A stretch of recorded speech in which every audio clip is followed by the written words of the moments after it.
Okay, so good morning. Mga 11 AM naman. So, pakita ko lang sa inyo itong tinransfer ko. So, parang nung nag-transfer lang ako ng cucumber, so makita nyo, meron na itong tali, pero hindi siya yung inaasahan ko eh. Pero siguro pag laki-laki ng cucumber, pwede na natin maitali siya dito, dahan-dahan, paangat.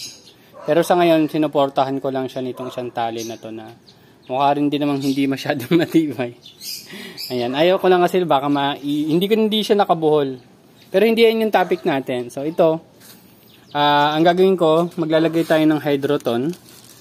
Nakita niyo yung mga bilog-bilog na yan. Hydroton yung tawag dyan. So parang yan na yung pinaka-support ko sa paligid nitong tinatanim natin. So kung makita nyo, may konting nutrient solution naman. So lapat na naman sila doon.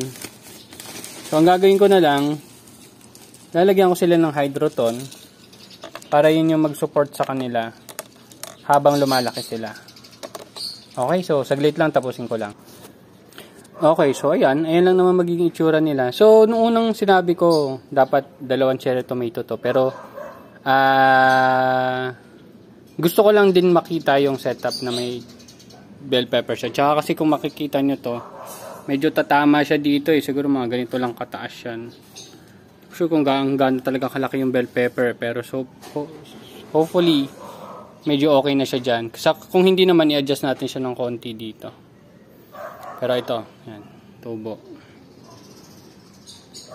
So ayan, yan lang naman pinakita ko sa inyo. And hydroton, kumukuha, ay nagre-retain din daw siya ng moisture, tas nagiging cover na rin siya sa init ng araw, siguro ganun. Anyway, yan. Then tingnan nyo na lang yung daily update natin diyan. Sige, bye-bye.